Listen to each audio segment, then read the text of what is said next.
Hey traders, in this video we're going to be talking about what I believe to be the worst day trading strategy, especially for beginner or new traders. It also happens to be a very commonly used strategy, so it's very important to watch all the way through this video so you can learn how to properly take on this strategy and give yourself better odds of successfully trading it. Okay, now I'm not going to waste any time with it. Let's get right into it. The strategy that I believe to be the worst day trading strategy, especially for beginner traders, is going to be to buy into a high of day breakout.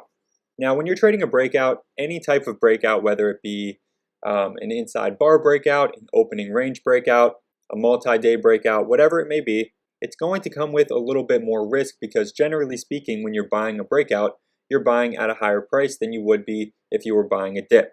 That, along with the volatility and the volume that kind of floods in at a breakout point, is what makes this a little bit of a riskier strategy and one that should be left more for professionals. But with that being said, there are definitely ways to go about trading breakouts that can help even inexperienced traders do it successfully. Okay, now let's take a look at this example that we have here for the chart for SPY. This is the 5-minute chart, so this is what you would probably be looking at if you were doing a day trade or an intraday trade. We could see right at the market open, SPY spikes up a bit, forms a high, and then has a big pullback. It consolidates, comes back up, and we can see right here during this peak, SPY is able to actually briefly break above that previous high. Now, one of the ways that traders are taught to trade breakouts is to simply look for it to break above that previous high point and then buy into that breakout. And we can see that what happens here is it briefly breaks out above that previous high and then pulls all the way back down. And as long as you're using any type of risk management, odds are you would have been stopped out and taken a loss during this pullback. It does end up recovering back up. Again, it briefly breaks out above this high now. And we can see that it ends up dumping then into the close for the day. Okay, so both times that there was a high of day breakout for SPY, it ended up almost immediately reversing back to the downside. So anybody that would have been looking to buy into these breakouts would have taken a loss on those trades. Another example here is with this small cap stock AMAM. It's priced at $5.85 at the moment. Really anything under $10 per share is going to be even more difficult to trade breakouts in my opinion, and the reason for that is because these stocks are going to be more likely to be diluted, and when a stock is heavily diluted, these institutions are going to be looking to sell a large amount of shares when there are a large amount of retail traders like you and I buying into the stock. And when that volume from retail traders, again like you and I, happens to come into the stock most of the time, is going to be during breakouts. And trust me, if you're new to trading, when it comes to retail traders versus institutions, the institutions win 100% of the time. So it's going to be better for you to sell at the same time that they're selling, and of course buy at the same time that they're buying. And a high of day breakout trading strategy is not going to do that. We could see with AMAM, there are multiple times here throughout the day where it breaks above a previous high and then immediately comes straight back down, showing once again that this is a very risky trading strategy if you are, kind of just blindly buying into these new highs. Now again, this happens from time to time with pretty much any stock, but it is going to happen a little bit more commonly with a heavily diluted stock. So if you want to check for recent offerings or recent dilution, all you have to do is go to a website like bamsec.com, for example. This is free to use to check for these types of filings, and you would type in the symbol. In this case, it is AMAM.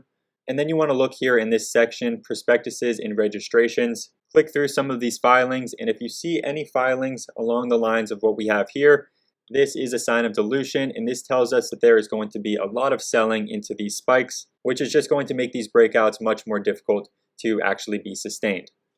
Now, with all of that being said, you may be wondering whether or not you should trade breakouts at all at this point. Like I mentioned, breakouts in general are going to be a little bit more risky. So if you're someone that struggles with risk management and cutting losses, maybe try to just focus solely on buying dips, for example, or taking on some kind of different strategy for a while. But if you do want to continue to focus on trading breakouts, this is going to be an example of how to do so with a little bit lower risk and without having to buy into a brand new high and worrying about whether or not that's going to end up being a false breakout. So the idea behind this is we let the stock actually break out, and then we let it pull back down to that breakout level and wait for it to potentially turn into a level of support. So we're then kind of turning these breakout trades into a little bit of a dip buy trade And in doing so, it's going to reduce your risk and it's going to reduce the overall volatility that we see when we're getting into these positions. So if we take this example here with BVS, we can see that right here at about 9:39, we have a high. It pulls back a little bit, bounces off of VWAP, and then continues back up. So this high here is going to be our breakout level for this example. The idea behind this way of trading breakouts is again to let it break out above that breakout level, and then we're going to wait for it to pull all the way back down and see if that level turns into some support. So once we see that the stock is bouncing off of that level, turning that resistance into support, that's when we would look to buy into this stock and trade this breakout. We can see another example here once this new high is formed. Up here at about, 9:48 a.m. That's going to be our new breakout level at this point. So once the stock reaches a new high, pulls all the way back down, we would be looking to maybe buy into this dip here, take profits into this bounce, a bounce well over 10% from that level. And that would have been another nice, quick and easy trade for this type of breakout trading strategy. So in the Market Master group, one of the things we provide our traders with is a live scanner stream of custom scanners that we've made. One of them being the breakout scan. The breakout scan is finding stocks that are breaking out to new highs for the day with high relative volume. And although this is a great way to find stocks that are breaking out with overall upward momentum, it is very important, and I do mention this to our traders, to not blindly buy into these breakouts. Instead, a better way to go about it, again, is to wait for these stocks to break out and then see if they're going to turn that breakout level into a bit of support. So we can actually start to look at it then again as more of a dip buy than it would be a breakout trade. It is a much safer way to trade breakouts again because it would prevent you from buying into all of these false breakouts that we see here in the previous example that we talked about with the stock AMAM. Because at no point during these breakouts, if we zoom in a bit, did the stock start to form any kind of support above that breakout level. We can see here if we draw the breakout level, there was a very quick false breakout above that level. Same thing happens about 5 minutes later, and again about 5 minutes later. And that same pattern continues throughout the rest of the day. So buying into these quick breakouts would have caused you several unnecessary losses that you would have entirely avoided by looking for that breakout level to then turn into a level of support. And just to take it a step further, if we take a look at this example here with CDIO, this was a stock that we traded today in the Market Master group, and it's a really great example that shows that this same thing applies to short selling as well. If you're someone that short sells stocks, the equivalent of buying into a breakout would be to short sell a breakdown.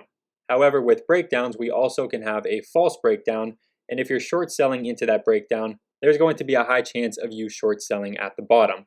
If we take a look here at CDIO, we can see that the $2.90 to $3 area really was acting as a bit of support here all morning, and then we had this brief false breakdown here into the afternoon, and an inexperienced trader might see that as an opportunity to short into the breakdown, but what happens is they would end up short selling at the exact bottom into this false breakdown right before it bounces back up and starts to squeeze higher. Obviously, that would cause a loss on the short position, and that loss could be entirely avoided by applying the same concepts that we just talked about when we were talking about buying a breakout.